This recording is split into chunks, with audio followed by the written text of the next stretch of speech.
Amados irmãos, amadas irmãs, a paz do Senhor Jesus Cristo. Hoje, dia 2 de novembro de 2025, primeiro domingo do mês. Sendo assim, nós estaremos realizando a ceia do Senhor, se o Senhor assim nos permitir. E o Senhor te convidando a separar também os pedacinhos de pão, sua taçazinha de suco de uva, e venha participar conosco. Amém? Vou estar orando. Deus e Pai, coloco a minha Jandira, esse e essa que está assistindo, ouvindo em Tua presença. Leva nosso pensamento e obediência a Ti, para que a gente não venha dispersar, para que a gente venha absorver o que o Senhor tem para nós. Na autoridade que me desce dos altos céus, faça cair por terra toda tentativa de interferência das trevas, dos homens, de tentar impedir a realização deste culto, a transmissão deste culto, e esse culto chegar em quem o Senhor quer que chegue. O Senhor tem a primazia, Senhor, em nome de Jesus. Eu marquei um encontro com Deus neste santo lugar de oração. Teu amor é real, tua paz gozarei. Eu marquei um encontro com Deus. Santo Espírito, és bem-vindo neste lugar. Santo Espírito, és bem-vindo neste lugar. Onipotente Pai, de graça e misericórdia, és bem-vindo neste lugar.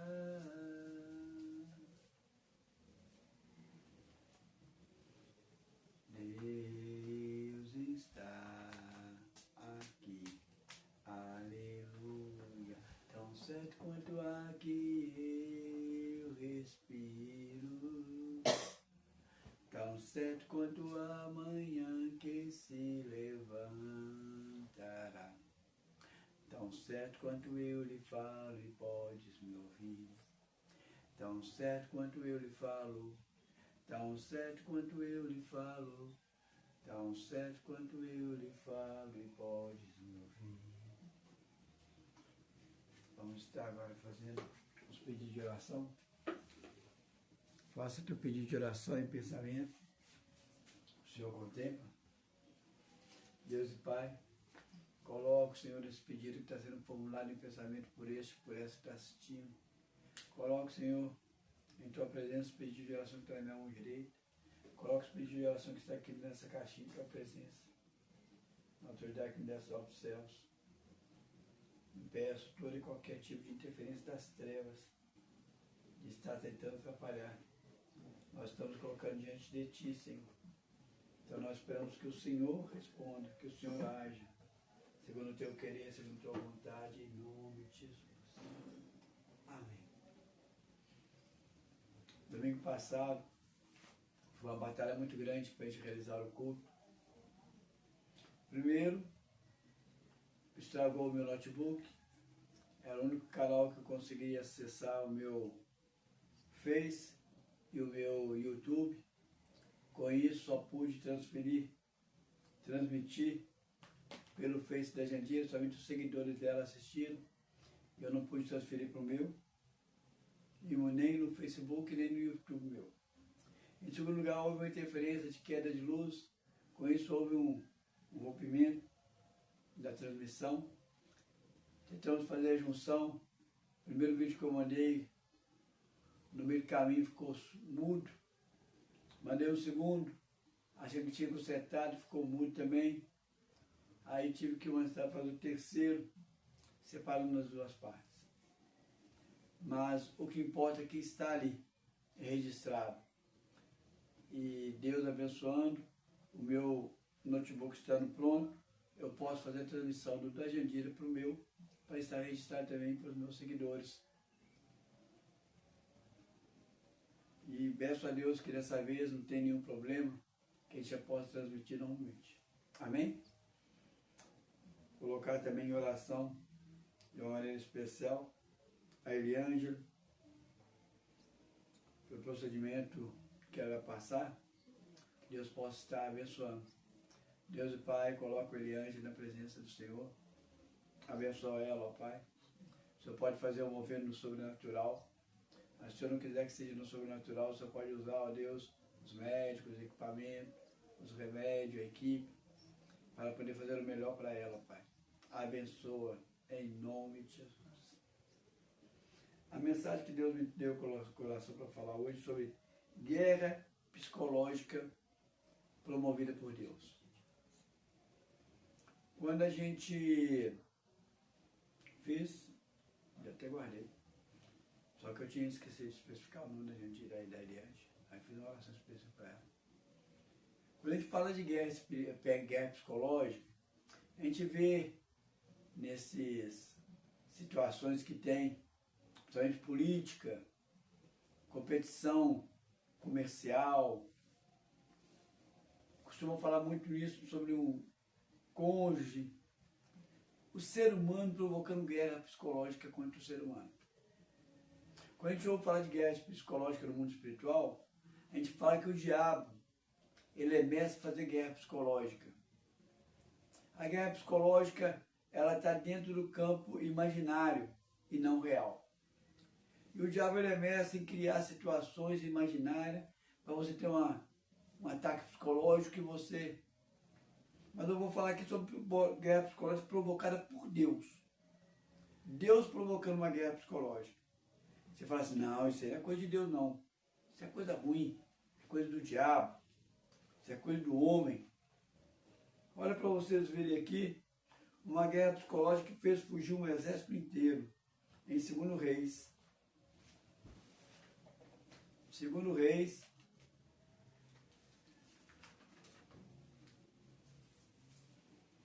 os sírios tinham feito um cerco contra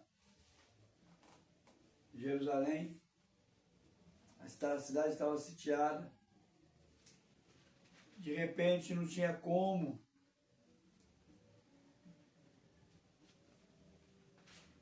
sobre Jerusalém, não, somos de Samaria.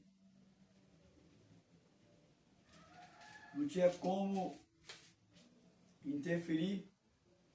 Eles iam invadir Samaria. O profeta disse que não, que Deus iria livrar Samaria. Aí olha o que aconteceu. A maneira com que Deus livrou Samaria da mão dos sírios. 2 Reis, capítulo 7, dos versículos 3 a 7.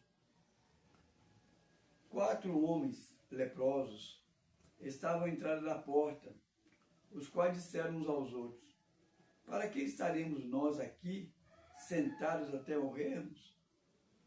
Se dissermos, entramos na cidade, há fome na cidade, e morreremos lá. Se ficarmos sentados aqui, também morreremos. Vamos, pois, agora, e demos conosco ao arraial dos sírios. Se nos deixar viver, viveremos. Se nos matarem, então somente morreremos. Levantaram-se ao anoitecer para se dirigir ao arraial dos sírios. E tendo chegado à entrada do arraial, eis que não havia lá ninguém. Olha o ataque psicológico que o Senhor provocou. No 6. Porque o Senhor fizera ouvir no arraial dos sírios ruídos de carros e de cavalos, e ruídos de grande exército, de maneira que fizeram uns aos outros, de maneira que disseram uns aos outros: eis que o rei de Israel alugou contra nós os reis heteus e os reis do Egito para virem contra nós, pelo que se levantaram e fugiram ao anoitecer. Deixaram nas suas tendas os seus cavalos, os seus jumentos e o arraial como estava, e fugiram para salvar a sua vida. Não estava acontecendo nada. O povo estava sitiado, morrendo de medo que ia ser invadido a qualquer momento. Deus faz eles ouvir um som de um exército enorme. Ele falou assim, veio aqui os heteus e os egípcios. Nós estamos perdidos. E ao invés dos homens de guerra, dos sírios, ficar e lutar, não. Eles deixaram tudo para trás. Roupa, comida, pertences, joias, os animais deixaram tudo. E fugiram. Uma atitude que não faz sentido para um exército guerreiro. Mas Deus colocou um terror psicológico. Ele criou uma guerra psicológica ali, de maneira tal que fugiram. As pessoas costumam falar o seguinte, é o diabo que costuma criar aparência. Deus também costuma criar. De repente, na hora que a pessoa olha e fala assim, não era aquilo. Aí já vai logo culpar o diabo. Já vai logo culpar os homens. Não, é Deus. É uma estratégia de Deus. Costumam dizer que Deus, ele tira os capinhos que estão no ninho, para que o ninho fique bem espinhento, para que a águia, o filhote, saia do ninho. Porque é assim que a águia faz, quando o filhote está há muito tempo e já está grande demais. Aquela proteção que a mãe deixou para ficar bem fofinho, para ficar confortável, ela tira, para ele ficar espinhoso e ele sair. E Deus faz assim com a gente. Ele coloca espinhos. Mas os espinhos que ele coloca sempre é dificuldade. É um desemprego, é uma desavença com a pessoa, é um problema aqui, outro ali. Aí vai deixando a pessoa incomodada e a pessoa acaba tendo que sair. Mas é algo real. É espinho que está ali real. Alguma coisa que incomoda. Mas nesse caso não. Nesse caso não existe nada. Só está no campo da batalha mental. Aí você fala assim, não, mas não faz sentido. Está aqui é bíblico. Uma outra situação parecida, só que dessa vez foi pior. Está em Juízes. Também no capítulo 7. Parece coincidência. Juízes do capítulo 7, Deus levanta Gedeão para ele lutar contra os medianitas. E Gedeão levanta um exército muito grande. Aí Deus falou que assim, não vai com esse exército grande não, porque se vocês ganharem o medianita, vocês vão falar que foi os seus braços que fizeram. Vai com um número menor. E acabou ficando com o número de 300. Mas olha só para você ver a estratégia de guerra psicológica que Deus usou nessa situação. Juízes capítulo 7, versículo 6 a 8, diz o seguinte, de 6 a 8. Foi o número dos que lamberam, levando a mão à boca, 300 homens. E todo o resto do povo se baixou de joelho a beber água. Então disse o Senhor a Gedeão, com estes 300 homens que lamberam a água, eu vou livrar e entregar os medianitas nas tuas mãos. Pelo que outra gente toda que se retire, cada um para o seu lugar. Olha só para você ver o que eles fizeram aqui no 8. Tomou o povo provisão nas mãos e as trombetas. Gedeão enviou todos os homens de Israel para para a sua tenda, porém os 300 reteve contigo. Cada um para a sua tenda. Estava o arraial dos medianitas abaixo deles no vale. Olha para você ver alguma estratégia. Eles mandou o povo embora, mas antes do povo ir embora, o que eles fez? Retiveram deles as provisões e as trombetas. Para que ele vai ficar com várias trombetas? Para que eles vão ficar com várias provisões? Aí vem a estratégia de uma guerra psicológica. Está aqui no 15, no mesmo capítulo do 15 ao 22. Tendo ouvido Gedeão contar este sonho e o seu significado, adorou e tornou ao arraial de Israel e disse: levantai-vos, porque o Senhor entregou o arraial dos medianitas nas vossas mãos. Olha o que ele fez. Então repartiu os 300 homens em 3 companhias e deu-lhes a cada um nas mãos trombetas, não só uma, cântaros vazios, não só um, e com tochas neles. E disse-lhes: olhai para mim e fazei como eu fiz. Chegando eu às imediações do arraial, como fiz eu, assim fareis. Quando eu tocar a trombeta, e todos os que comigo estiverem, então vós também tocarão a vossa trombeta ao redor do arraial e dizeis: pelo Senhor e por Gedeão. Chegou, pois, Gedeão e os 100 homens que com ele ia às imediações do arraial, ao princípio da vigília média, havendo-se pouco tempo antes trocar as guardas. E tocaram as trombetas e quebraram os cântaros que trazia na mão.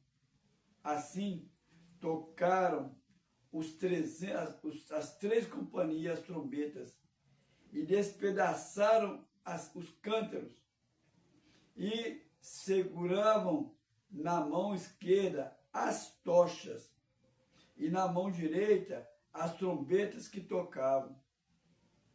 Exclamaram: espada do Senhor é por Gedeão.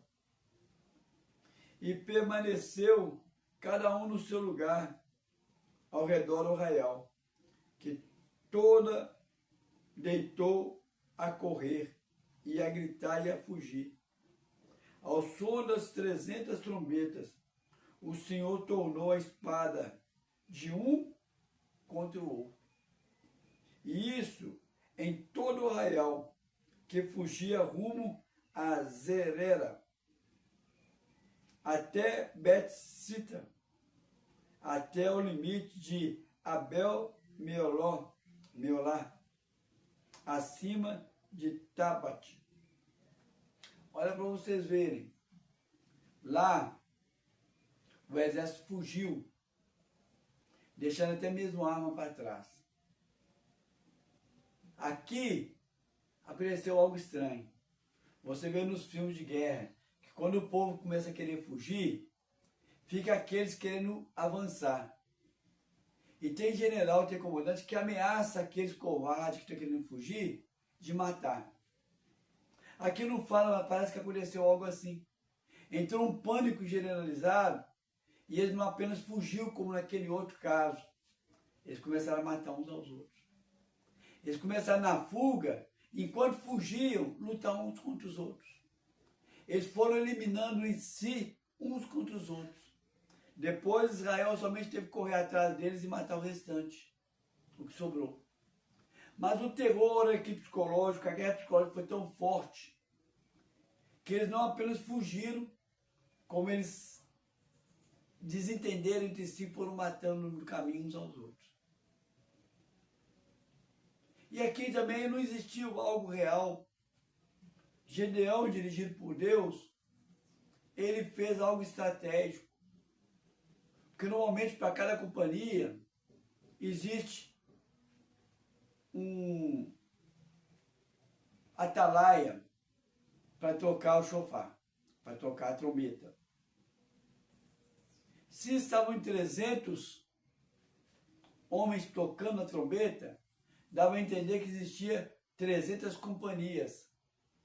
Para cada trombeta, uma companhia. Aquelas tochas e aqueles cântaros, eles recolheram dos outros que voltaram. Eles tinham mais suprimento na mão. Então, além de tocar a trombeta, eles quebravam o cântaro. Para dar a entender de que estava tendo carros, cavalos e cavaleiros vindo em alta velocidade. Eles fizeram o quê? Uma cena teatral. Ao redor, à noite.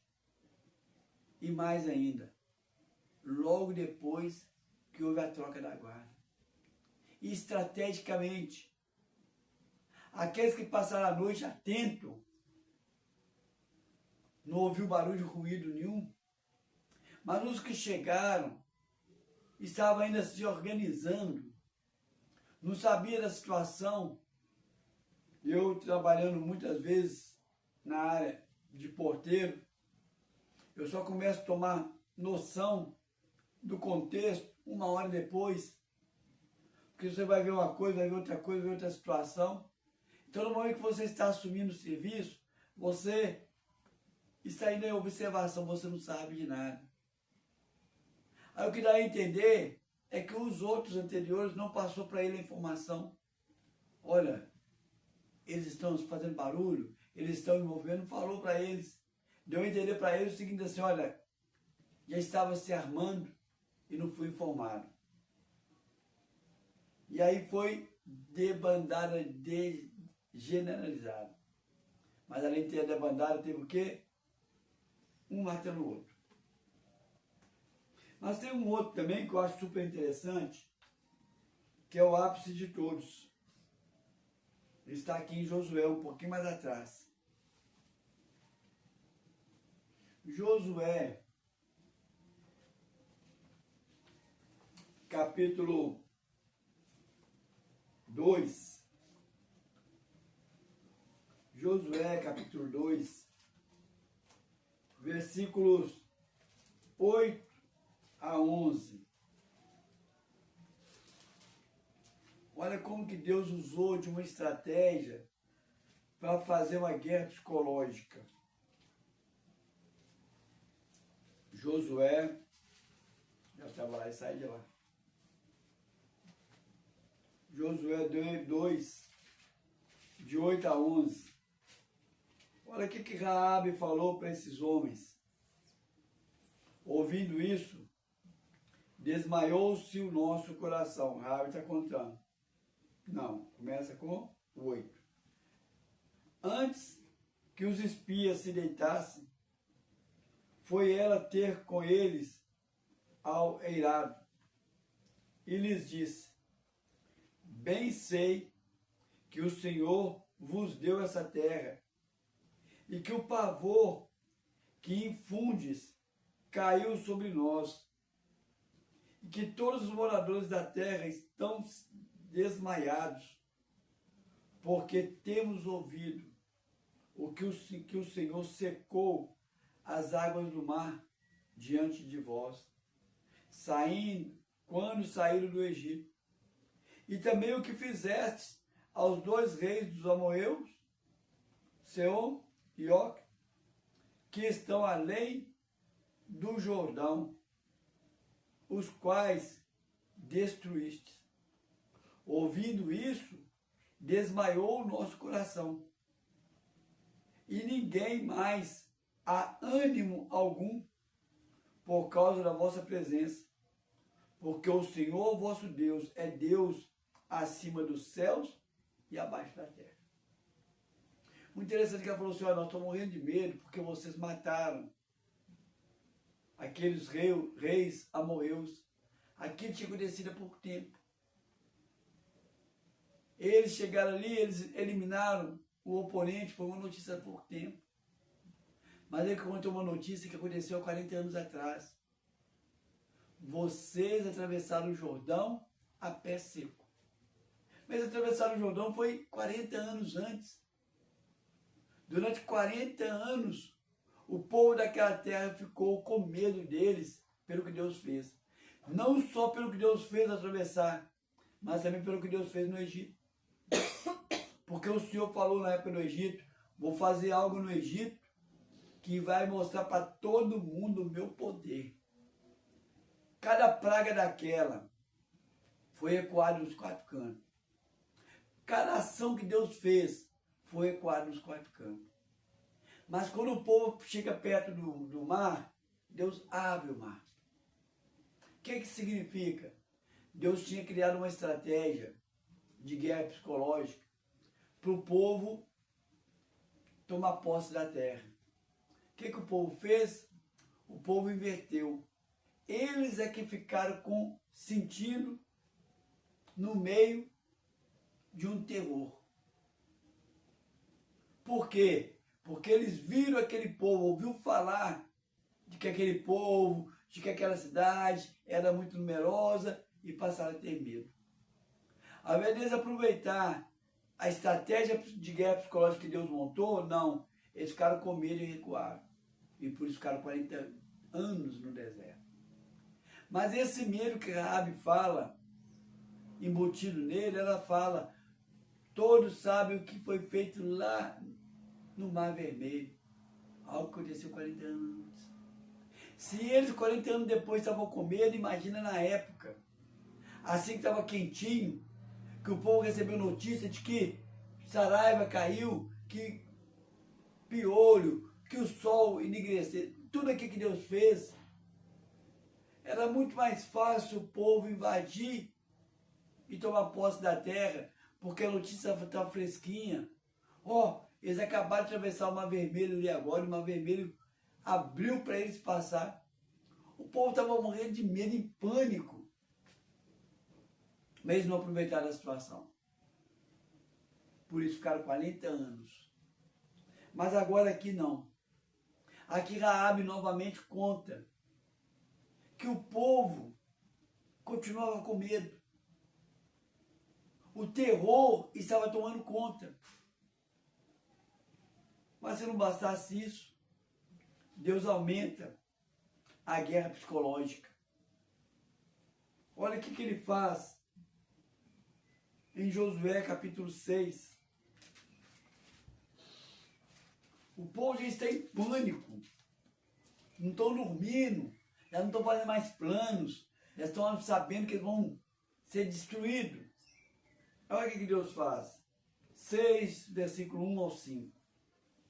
Ora, Jericó estava rigorosamente fechada por causa dos filhos de Israel. Ninguém saía, ninguém entrava. Estava trancada. O pânico tomando conta. Então disse o Senhor a Josué, olha, entreguei na tua mão Jericó, o seu rei e os seus valentes. Vós, pois, todos os homens de guerra, rodeareis a cidade, cercando-a uma vez. Assim fareis por 6 dias. Você imagina o povo chegar, eles com medo do povo, o povo chega e simplesmente rodeia a cidade e volta para o acampamento. No outro dia rodeia a cidade e volta para o acampamento. Você imagina como foi ficando tenso. A guerra psicológica que foi aumentando cada dia após dia. Eles já estavam em pânico, só de saber que em qualquer momento ia chegar ali. Mas quando chega, ao invés de atacar, não, eles rodeiam a cidade. E falou aqui para rodear por 6 dias.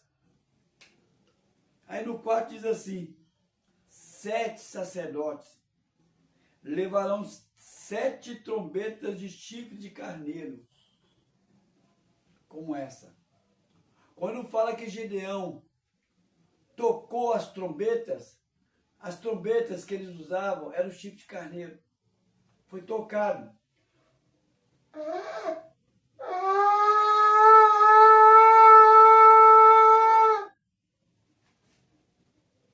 Gideão tocou o chifre de carneiro.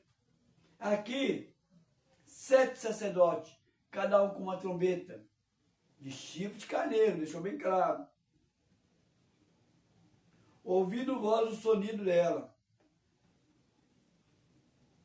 todo o povo gritará. Não, chifre de carneiro. Não, 7 sacerdotes levarão 7 trombetas de chifre de carneiro diante da arca. No 7º dia, rodeará a cidade 7 vezes. E os sacerdotes tocarão as trombetas. E serás que, tocando-se longamente a trombeta de chifre de carneiro, ouvindo voz o sonido dela, todo o povo gritará com grande grito, e o muro da cidade cairá abaixo, e o povo subirá nela, cada qual em frente de si. Então foi aquele terror. O povo em silêncio e o sacerdote tocando a trombeta. 7 sacerdotes. Cada dia foi levantando mais pânico. Mas se não bastasse isso, no 7º dia, eles rodearam por 7 vezes. Não que eles rodeiam uma vez, que o povo pensa o seguinte assim, eles vão voltar, não. Rodei a segunda. Vai agora então, não. Rodei a terceira. Aí agora não, a quarta. Não, a quinta, a sexta. Quando chega na 7ª vez, acontece algo diferente. Eles tocam a trombeta diferente, num som longo. E o povo dá gritos e pede para gritar o mais alto possível. Você imagina só, aquela multidão de guerreiros de Israel dando grito de vitória de uma única vez. O povo já estava desmaiado, já estava sem ânimo nenhum, antes mesmo de Israel chegar perto, antes de Israel fazer o cerco. Imagina depois que Israel começa a rodear e o povo lá dentro ouvindo aquele chofar sendo tocado, aquele chifre de carneiro sendo tocado. Que nós chamamos de chofar, o chifre de carneiro. Você imagina só, quando chega no 7º dia, como que foi mais intenso? Porque foram 7 vezes a mesma cena. Na 7ª, não apenas o chofar, mas os gritos. E disse um estudioso uma vez que disse que o medo foi tomando tanto conta daquele povo e foi ficando uma atmosfera tão tenebrosa de dentro para fora que aquele medo foi penetrando nas moléculas do muro. E aquele medo foi penetrando e foi mexendo na estrutura do muro. E aquilo ali provocou, com o grito do povo, a rachadura dos muros e a queda. Não importa qual foi essa questão física, o que importa é que Deus fez cair o muro. Mas ele fez cair o muro, criando uma guerra psicológica. Não tinha acontecido ainda a invasão, mas quando a invasão aconteceu, o povo já estava com os ânimos dele mais do que para lá. Não houve guerra que você vê em filme ou que você vê nos livros de qualquer luta que existia entre um país com o outro, tão poderosa, tão eficaz como essa guerra psicológica que aconteceu em Jericó.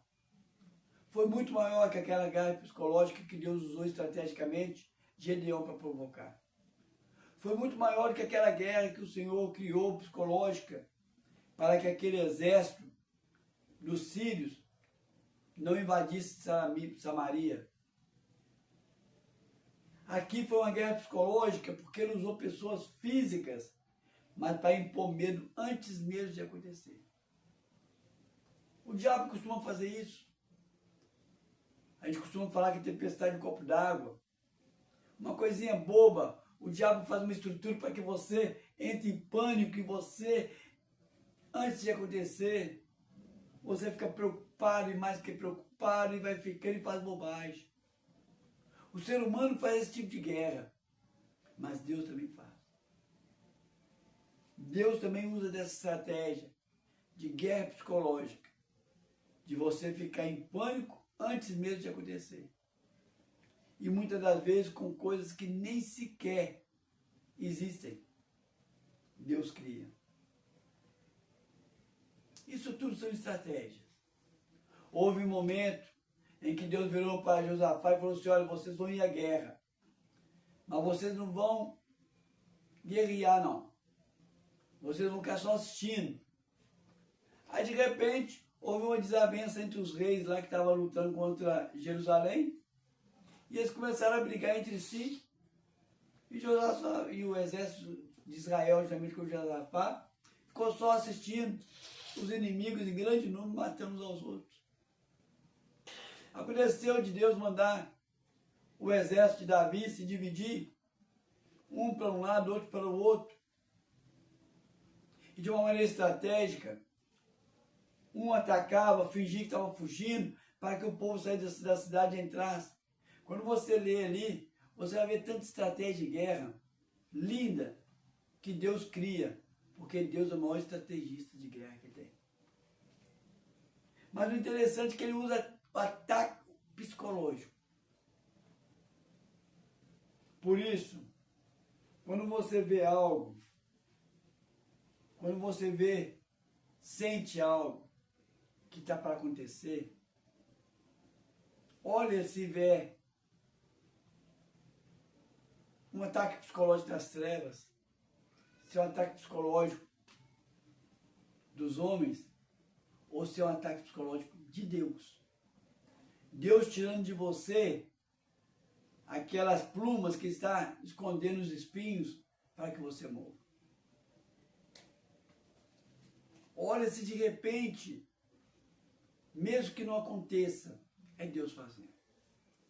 Não esqueça, uma vez, nós fomos fazer evangelismo em Mariana, e na noite que precedia o primeiro evangelismo, foram 3, 4 dias de evangelismo, 2 especial lotados de jovens, e uns jovens resolveram ir para o monte, me chamaram, e eu fui também.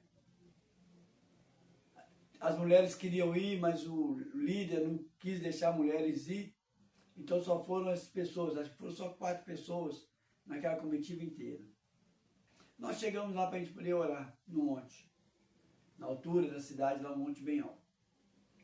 De repente, na hora que eu estava orando, eu tive a sensação, mas eu vi nitidamente o pessoal da cidade colocando dentro de um Fusca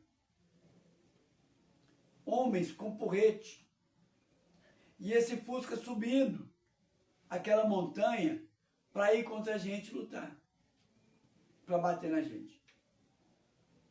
Eu comecei, no meio da oração, ter aquela visão assim, eu pensei assim, meu Deus do céu, para aí, eu estou viajando na maionese. Homens vêm cá, vários homens dentro de um Fusca. Aí eu parei. Na hora que eu parei assim, um homem intercedendo lá falou assim, não para não, não para não. Deus está mandando vigiar, vão atacar. Aí eu entendi que Deus colocou aquele terror em mim, de ter aquela visão de pessoas subindo fisicamente para nos atacar, para que eu ficasse atento e lutasse no campo espiritual. Deus colocou algo fictício para me alertar. Não era para me fugir, mas para me alertar. Ele proporcionou um cenário de guerra psicológica, para que todos os meus instintos ficassem aguçados e eu ficasse alerta. É assim que Deus faz. Ele pode usar coisas real, como ele pode colocar imaginário. para te despertar, para você se tomar posição como guerreiro. Está a situação terrível, está acontecendo coisas. Guerra psicológica. Ou a guerra psicológica do diabo para que você fuja, ou a guerra psicológica de Deus para que você saia, ou a guerra psicológica de Deus para que você se tome posição e guerreia. Ou a guerra psicológica do ser humano incomodado com você para que você saia. Não esqueço que ali em Porto Seguro, durante os meus dias que eu estava tocando chofar, como que fizeram guerra psicológica contra eu e a Jandir? Chegou pessoas parar a moto na porta do serviço da Jandira para entregar uma profetada que nem profecia não foi. Um homem chegou perto de mim dentro de um ônibus, um pastor, e fez ameaças e ainda me amaldiçoou, me obrigando a parar com aquilo que Deus estava querendo que eu fizesse. Mas eu continuei. Uma semana depois, esse homem estava encontrando comigo com a Jandir, pedindo oração por ele e para a esposa.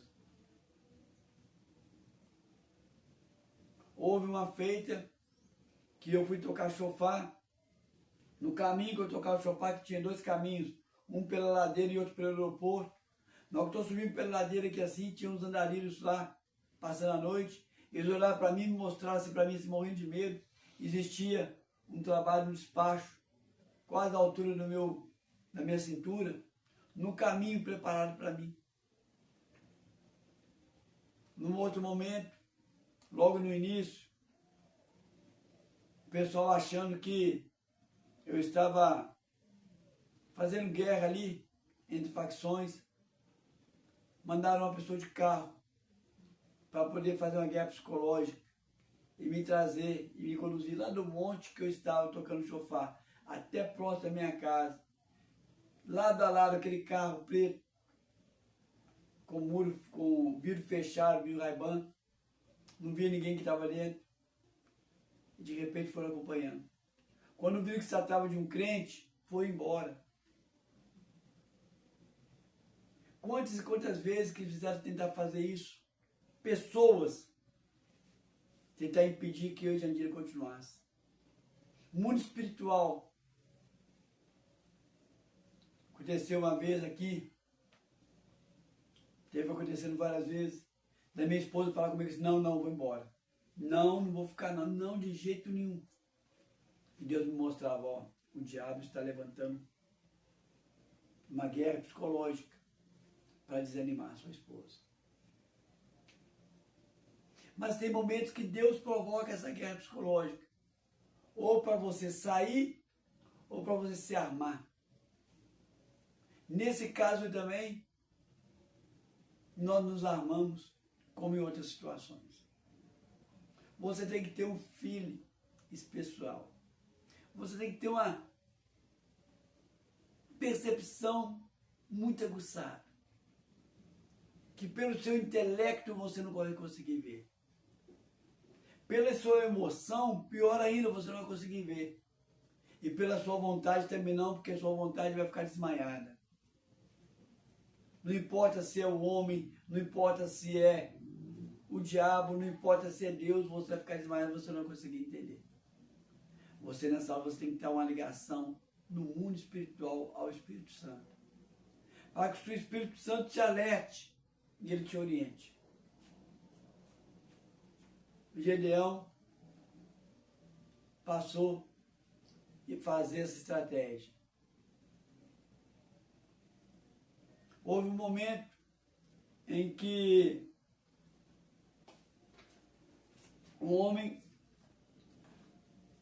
foi usar uma mula para poder alertá-lo, para poder falar com ele. Foi criado um ataque psicológico ali muito grande para que ele falasse o seguinte, assim, olha, você não vai me ouvir nem para a direita nem para a esquerda. Ele foi e acabou desviando para a esquerda e acabou morrendo. Enquanto ele profetizava a favor de Israel, tudo bem. Mas quando ele usou de estratégia para que o inimigo enviasse mulheres para poder trazer pecado a Israel. Criou-se o feitiço de Balaão, que esse Balaão criou uma estratégia maligna e ele morreu por causa disso. Mas Deus fez uma estratégia psicológica, cercando ele, fazendo com que a mula ficasse tensa e não andasse, para alertar. Quantos crentes passam por situação igual e de repente não conseguem ver? Será que é por causa disso que você desviou do Evangelho? Convido você agora, hora após mim, retornando para o caminho, para que você possa ter esse filhozinho. Eu vou orar. Ore comigo, dizendo: eu reconheço que muitas vezes contemplei os meus pecados, contemplei os pecados dos meus irmãos, contemplei as circunstâncias, não entendi os teus propósitos, e como esses exércitos aqui que fugiram de medo, eu fugi da tua presença e afastei de ti. Peço perdão agora. Peço que o Senhor volte a ter comunhão comigo e me ajude a voltar a ter comunhão com meus irmãos. Oro por você agora, que está sem entender. Aceite o Senhor como Senhor e Salvador, que Ele vai passar a te explicar muita coisa. Aí então você vai entender o que realmente significa isso. Você quer ter um filhozinho para você entender o mundo espiritual? Aceite Jesus como Senhor e Salvador. Ora após mim, eu digo meu nome, você diz o seu. Eu, Carlos, você diz o seu nome. Reconheço que muitas vezes entristeci o coração de Deus com pensamentos, palavras, atitudes e até com omissão. Peço perdão agora. Também reconheço que eu não consigo conduzir minha própria vida. Como foi falado aqui, várias estratégias que eu não entendo.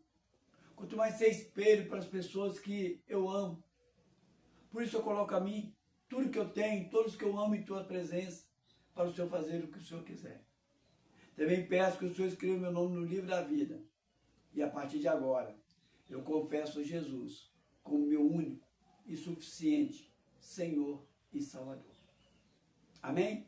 Vou orar por vocês. Deus e Pai, coloco esse e essa que aceitou o Senhor como Senhor e Salvador. Coloco esse e essa que voltou para os teus caminhos e tua presença. Peço, Senhor, faça uma obra maravilhosa na vida deles. Revela-te a eles cada vez mais. Ensina-nos, Senhor, cada vez mais a estratégia de guerra. Que o Senhor tem cada estratégia para cada situação. Em nome de Jesus. Amém. Amém e amém. Vamos partir agora para a celebração da ceia. Vamos aqui em 1 Coríntios, capítulo 11.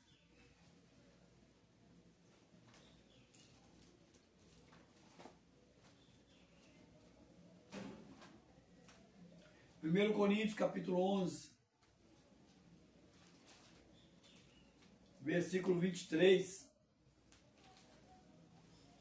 Paulo diz o seguinte: porque eu recebi do Senhor o que também vos entreguei, que o Senhor Jesus, na noite em que foi traído, tomou o pão e, tendo dado graças, o partiu e disse: isto é o meu corpo, que é dado por vós. Fazei isso em memória de mim. Por semelhante modo, depois de haver ceado, tomou também o cálice, dizendo: este cálice é a nova aliança no meu sangue. Fazei isso todas as vezes que o beberes em memória de mim. Porque todas as vezes que comerdes este pão e beberdes o cálice, anunciareis a morte do Senhor até que ele venha. Por isso, aquele que comer o pão ou beber o cálice do Senhor indignamente será réu do corpo e do sangue do Senhor. Examine-se, pois, o homem a si mesmo, E assim, coma do pão e bebe do cálice. Pois quem come e bebe, sem discernir o corpo, come e bebe juízo para si. Eis a razão, porque há entre vós muitos fracos, doentes e não poucos os que dormem. Primeiro, Paulo deixou aqui bem claro. Gente, eu estou fazendo aquilo que eu recebi do Senhor. Na noite que o Senhor estava para ser traído, ele falou, olha gente, isso que eu estou fazendo com vocês é uma ordem que eu dou para vocês. Façam entre si até que eu venha. Então quer dizer que ele colocou um memorial para a gente lembrar do que ele fez no passado, mas para a gente poder perceber que ele vai voltar, vigiando e anunciando que Jesus está às portas. Celebra essa ceia. Não é aquela Páscoa que o povo celebrava quando saiu do Egito, não. Vai celebrar essa nova Páscoa.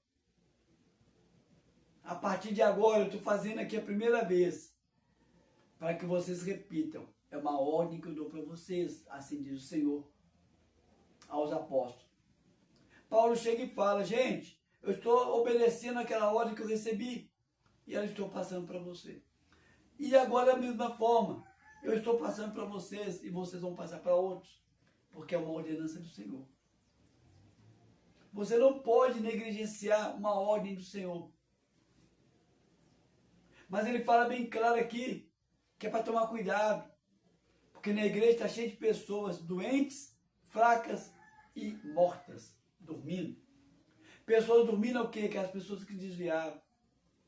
Pessoas fracas são o quê? Aquelas pessoas que andam com dificuldade no evangelho.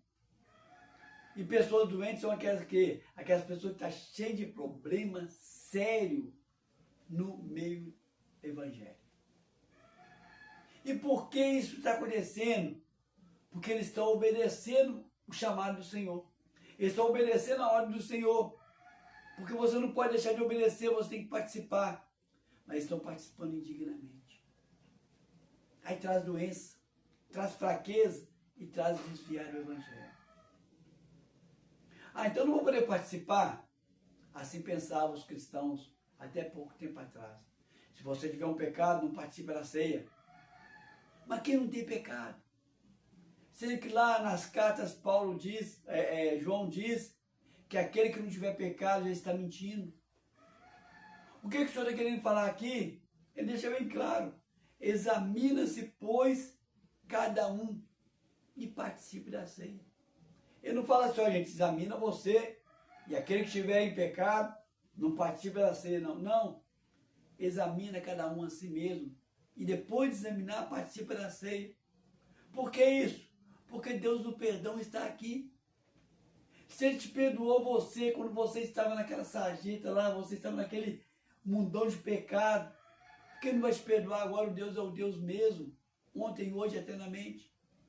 Paulo fala com convicção bem clara aqui, gente, vamos participar da ceia, mas antes de participar da ceia, vamos fazer um exame de consciência. E depois de fazer o exame de consciência, confessa o seu pecado. Aí você vai estar apto a participar da ceia. Ninguém ali deixou de participar da ceia. Por quê? Porque todos fizeram exame de consciência.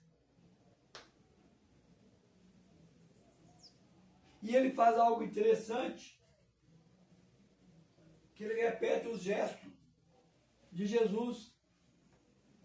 Ele fala assim, Jesus na noite que estava para ser traído, ele pegou o pão, ele pegou o cálice, levantou para Deus, agradeceu e comeu. Vamos fazer o mesmo. Levanta a sua taça de suco, levante o seu pão, que nós vamos consagrar a Deus. Senhor Deus e Pai, coloque em tua presença este suco, este pão, o suco e o pão que está na mão do meu irmão e da minha irmã que está assistindo, ouvindo. Na autoridade que tu me deste dos altos céus, eu consagro eles a ti agora.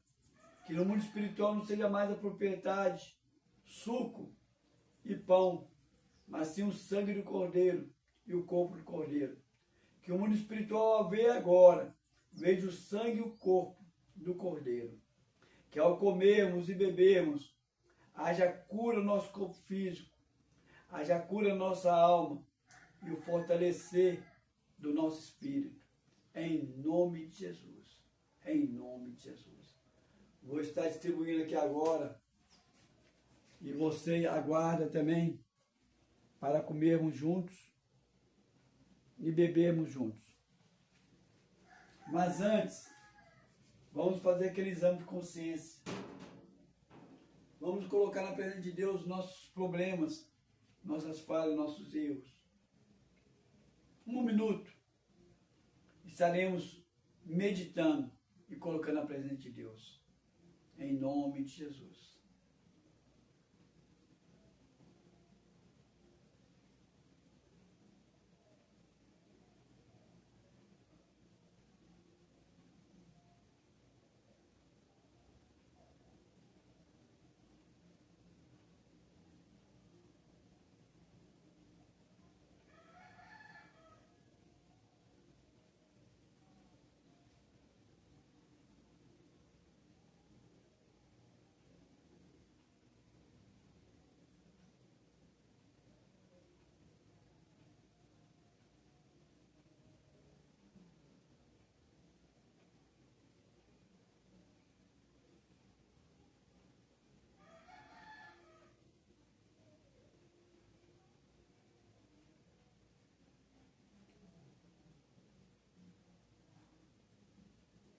Aleluia.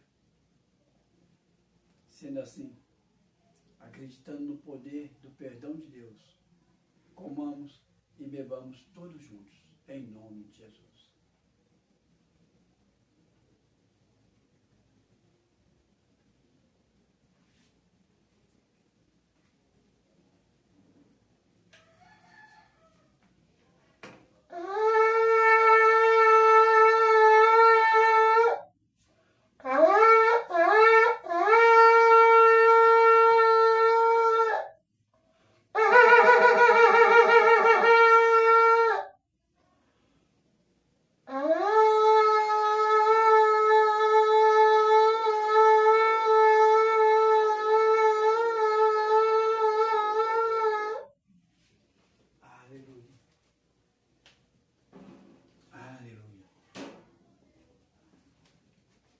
Eu gosto de fazer essa comparação. Talvez você está vendo pela primeira vez. Vou repetir o mesmo gesto. Contempla sua taçazinha vazia. Aqui o recipiente onde estava o pão está vazio. Assim eu considero, quando a gente entrega a nossa vida para Jesus, e a gente aceita Ele como Senhor e Salvador. Acontece um procedimento como esse aqui, que é um ato simbólico. Ao tomarmos, o líquido entrou para dentro de nós. O pão entrou para dentro de nós. Faz menção da cruz do Calvário. Colocaram Jesus na cruz do Calvário, mas ele não permaneceu lá. Ele foi retirado. Colocaram Jesus dentro de um túmulo. Ele não permaneceu lá. Ele saiu por conta própria. Da mesma forma que o líquido saiu da taça, que o pão saiu desse recipiente e foi para dentro de nós. Assim é Jesus. Ele não está na cruz, que ela está vazia. Ele não está no túmulo, porque ele está vazio. Porque ele entrou para dentro de nós. Ele diz que aquele que vem a mim, de maneira nenhuma lançarei fora. E este que eu estarei convosco até a consumação dos séculos. É uma promessa do Senhor. Ele está contigo. Amém? Vou estar agora entregando a bênção apostólica. O Senhor permitindo, estaremos no domingo que vem novamente. Espero já ter resolvido o problema do meu notebook, para que eu possa transmitir para também meus seguidores. Mas eu digo sempre, o que está acontecendo aqui é da vontade do Senhor. Vamos completar, se o Senhor permitindo, em dezembro agora, 10 anos de culto, desse estilo, Ficamos 5 anos praticamente cultuando somente entre eu e a Jandira. Batizamos 5 pessoas, acompanhamos por 6 meses uma outra pessoa, mas na maior parte nós dois. Até um dia que o Senhor falou o seguinte assim, faça a transmissão pela internet. Nós já estamos indo para 5 anos realizando este culto pelo YouTube. E estamos fazendo agora o teste de fazer o culto também pelo Facebook. Estamos fazendo o teste de fazer o culto também pelo YouTube. No endereço Ministério Batista Apostólico Toque do Chofar. Não está tendo visualização nenhuma ali. Não sei qual é o propósito do Senhor. O Senhor ainda não mandou parar. Estou continuando. Mas no Facebook já tem 5 anos. Vou entregar agora a bênção apostólica. Deus e Pai, coloco a mim, a Jandira, esse e essa que está assistindo, ouvindo em Tua presença. Na autoridade que Tu me deste dos altos céus, como embaixador do Senhor aqui na terra, eu determino que tenhamos uma semana mais que abençoada, em nome de Jesus. Amém, amém e amém.